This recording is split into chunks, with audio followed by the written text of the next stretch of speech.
स्वयंसेवक आहेत असे आकडे स्क्रीनवर दाखवले जात आहेत।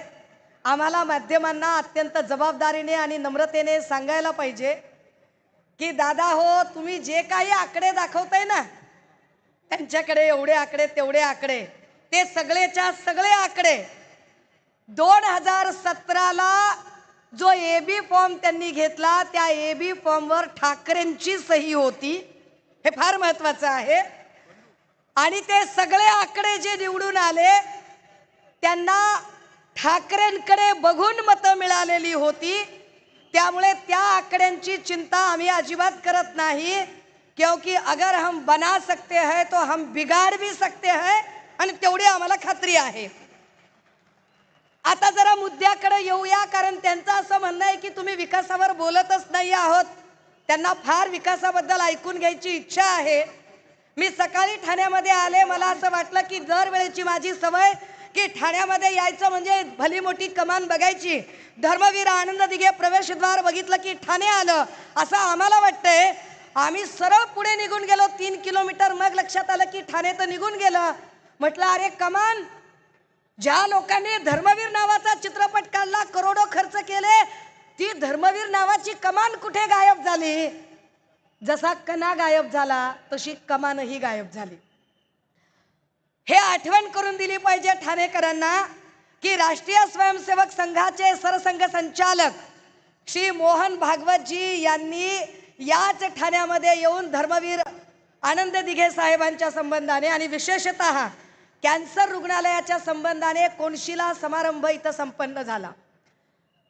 संघाचे सरसंघ संचालक आले आणि ते म्हणाले की कॅन्सरचं इथं निदान करणारं रुग्णालय उभं राहणार आहे आणि त्याचा हा कोनशिला होत आहे, पण इतक्या वर्षात त्याची एक वीट सुद्धा लावली गेली नाही।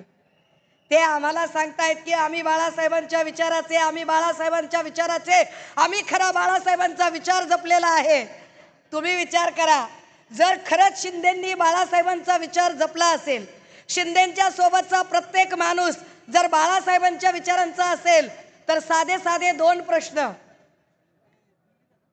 गणेश नाईकांनी असं म्हटलं की मी तुमचं टांगा पलटीन घोडं फरार करीन।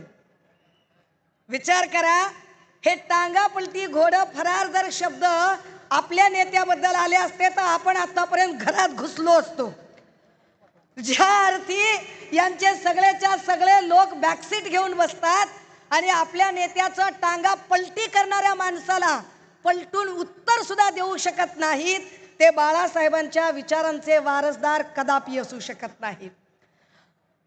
मी जरा दुसरं उदाहरण सांगितलं पाहिजे की ते म्हणतायत की नाही नाही आम्ही बाळासाहेबांच्या विचारांचे, तर एकमेव द्वितीय हिंदू हृदय सम्राट बाळासाहेब ठाकरे असं म्हणतात की कायम मुंबईवर शिवसेनेचा, मुंबई बीएमसीवर शिवसेनेचा भगवा फडकायला हवा।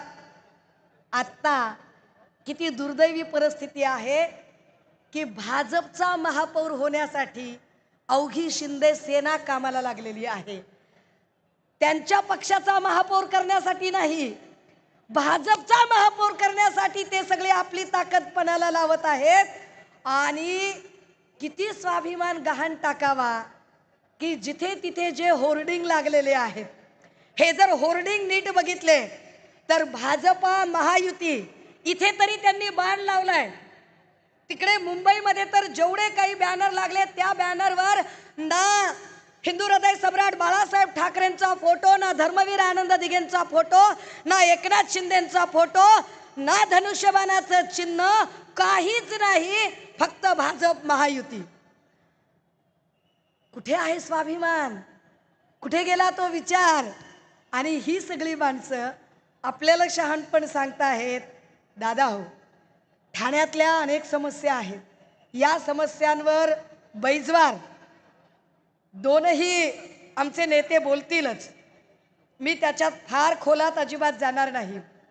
पण मी एक नक्की सांगू शकते की संस्कार, शिस्त आणि संयम काय असतो तो। 2 दिवसात पैशांचा पाऊस पडेल, कदाचित 10-10, 20-20, 25-25 हजार मताला खर्च केले जातील। पैसे कुठून येतात हे मी वेगळं सांगायची गरज नाही, त्याच्यावर विपुल प्रमाणात बोलणं झालेलं आहे।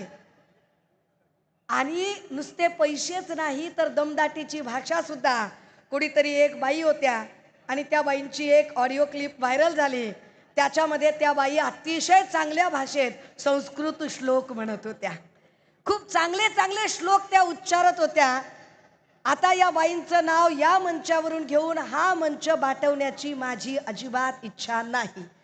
त्यामुळे ते नाव माहीत असलं तरी मला इथून अजिबात उच्चारावंसं वाटत नाही. ही माणसं ज्यांना ज्यांना आपण उभं केलं ती माणसं, हमारी बिल्ली हमी को अगर म्याव कर रही है तो बिल्ली को जरा बताना पडेगा की बिल्ली जरा रुक. आपल्याला या लोकांना जरा सांगावं लागेल.